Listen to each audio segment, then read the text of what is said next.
everyone, Scrappy Kathy here with Challenge Accepted. And today, as we have all this month, Shannon and I are using the day's sketch for 30 days of sketches with Christy's Beautiful Life. And this is the sketch. And I'm doing this on Wednesday. After the load prompt comes out on Thursday, I'll be doing it again. I'm probably going to turn it around, maybe do something like that, and use just one photo. I don't know. No idea what I'm going to do. But I think I know what I'm going to do here. Because there's no load prompt to guide my story, I can use any photos I want, and that's a luxury this month because I've been doing load every day and 30 days of sketches, so I kind of have a story and at least a technique prompt that I have been trying to follow.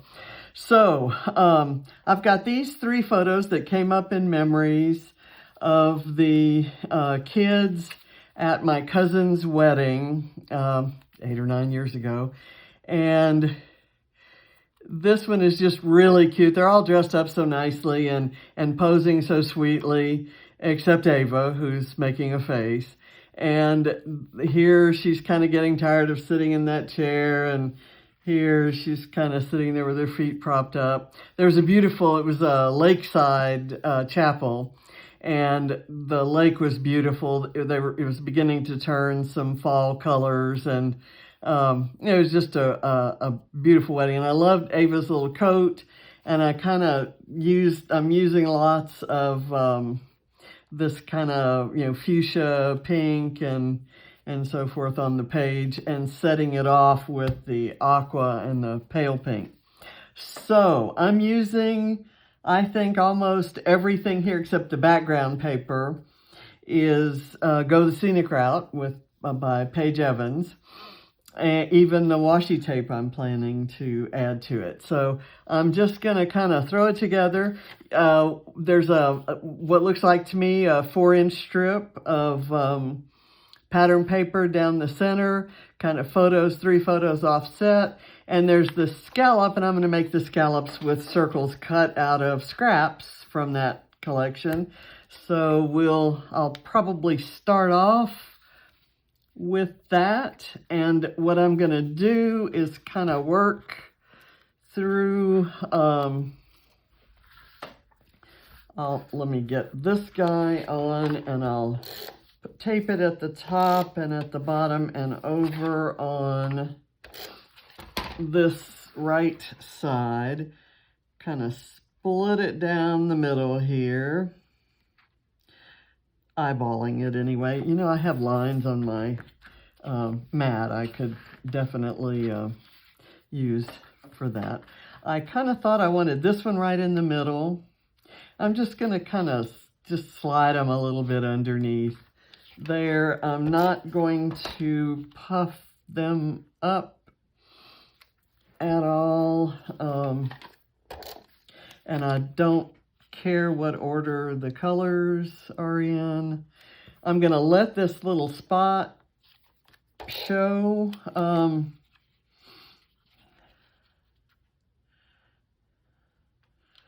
In there, and I'm going to let that kind of guide me as to how far apart the others were. Let's see. There we go. We'll do another one here. And then I've got foam already on the backs of the photos.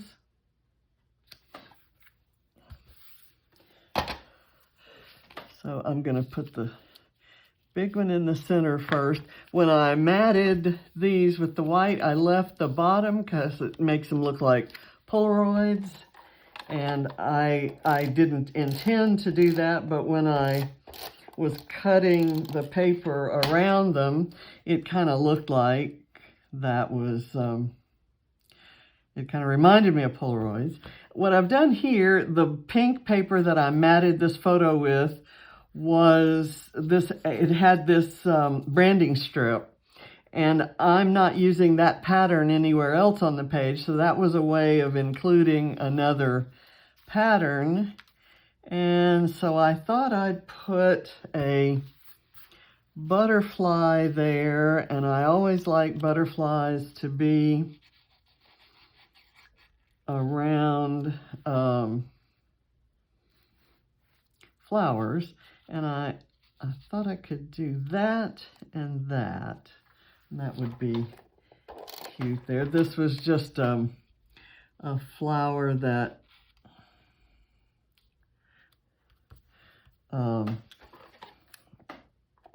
when I was cutting some florals out of this this navy blue paper, that was one that was kind of just left, and it wasn't whole, so I knew I wouldn't use it for anything else. So it's cute for this, and I didn't want to throw it away. So that's my start. Now I'm going to take these photos and kind of offset them. I kind of thought about doing some wonky angles, and then I decided against that. It's easier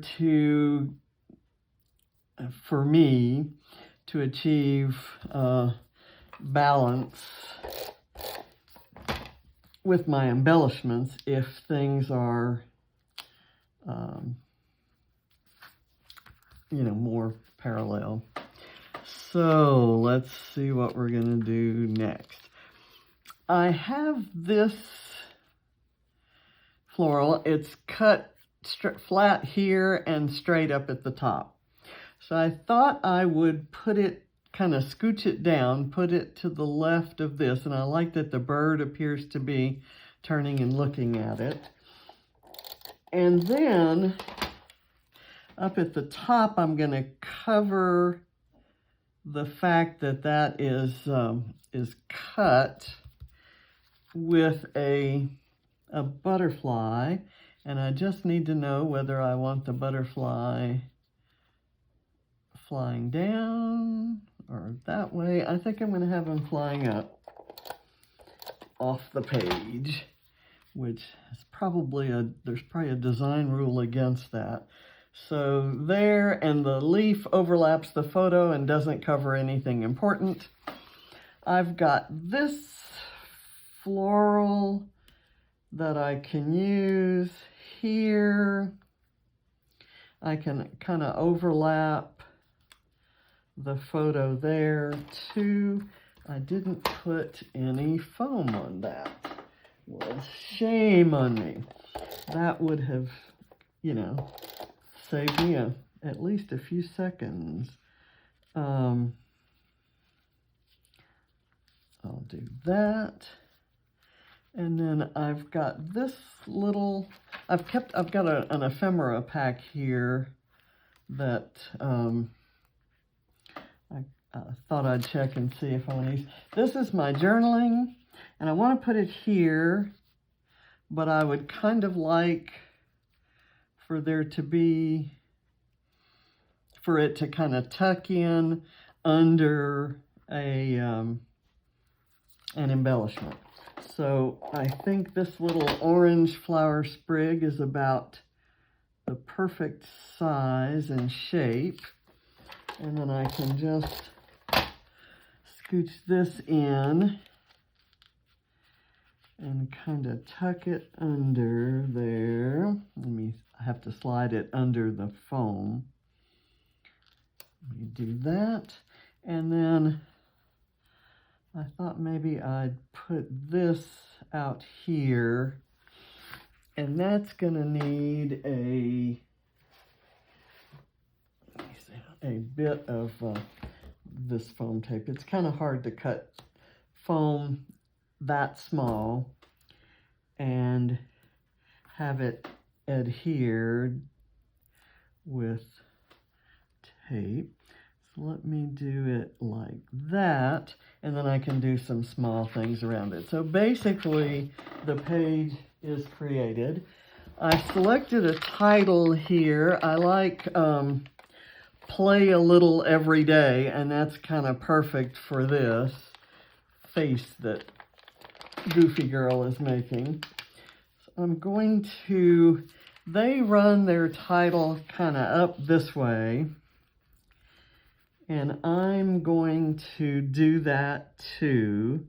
I'm going to kind of start it over here where this flower is, and then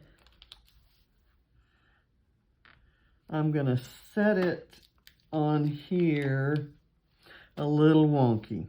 And that this green really shows up beautifully on the pink, and it's puffy and it's easy to apply,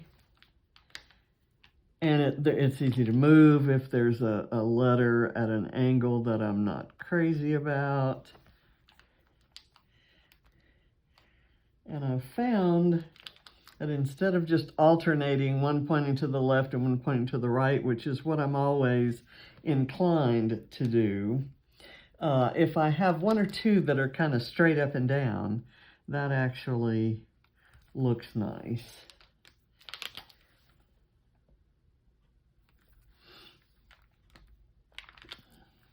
Let's see if I like that. I think that A may be too, no, that's okay. Okay, that's good. Play a little every day, and I have it pointing out this way, which I always argue with myself about whether that's the best way to do it. So I'm now going to start adding little puffy dots, and I'll probably add them mostly, well, I think I will, I don't know if I'm telling the truth. I am going to do one grouping up here. Whoops, that one bent. And it's exactly the color of the background, but it'll show. Let me replace that one with a yellow. Okay, and I've got this grouping right here. That's another pink. Let me put this little tiny white one right there. That looks like it might be the dot to an I. Is there an I missing a dot? Well, not that I can see. That's always okay if that happens.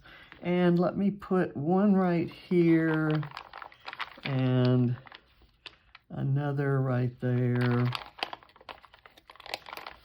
and this orange one kind of there, and then I'll find 3 to put down here,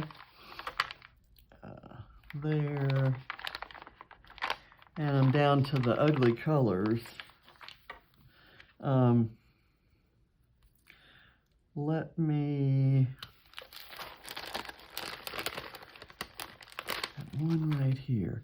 I'm going to put this one here, and I'll do this, and now maybe I can switch this one out with something. No, I think that pretty much has to stay like it is. So I've officially used all of those, including the ugly colors, and that kind of surprised me, I guess, to see quote-unquote ugly colors, and that's, you know, that's an opinion, of course. Let me see if there's anything that I might want to add to this. I don't want to lose too many of these little birds, and I really don't want to overdo this one. But what I am going to do is run a bead of washi tape here and here, and I'm going to use this, which is the same pattern as this, which is the most gorgeous pattern in the history of patterns. So I'm going to take a piece, and I'm going to rip it, and I'm going to rip it so that it has kind of rips down towards the end. Let me put that there. Okay. Okay. And now I'll take another piece and rip it, and maybe I'll go longer this time so it's not exactly the same. And I want this one to kind of, it rips very easily, but that means that it rips before I've had a chance to shape it. And I may want something to say about shaping it. Okay, let's do this.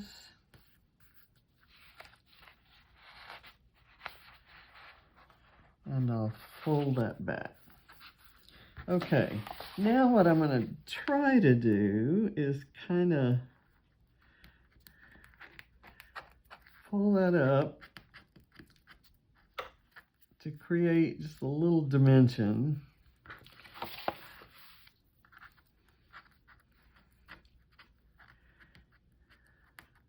And I may be sorry when I try to put this in a page protector to put away in the album.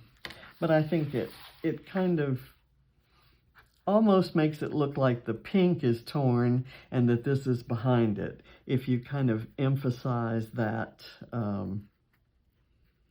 that ripped part. Okay, so I think I'm done. I've used partial flowers, managed to use scraps of several different patterns, and I've picked up on the colors of the birds and picked up on the color of Katie's dress and Ava's coat. And I think I'm not going to worry about Barrett, who is extra cool with his collar turned up and his sunglasses hanging on his lapel there. So thank you for watching. Get out there and find some challenges to accept. I'll see you next Thursday for Challenge Accepted. And we're going to, Shannon and I are going to be doing a hop. So it's not just our layouts for Challenge Accepted next week. It'll be our layouts for the Back to the Future hop. And there will be lots and lots of ladies playing along with that hop. So we'll refer you there. That'll be our Challenge Accepted next week. And I can't believe by the time we do that, we'll be done with the 30 days of sketches. We'll be done with 30 days of sketches in just 2 more days. So it's been fun doing videos every day. But I have to tell you, it's going to be nice to narrow it down to just a few videos a week instead of one every day. But thank you for watching, and I'll see you next time. Bye.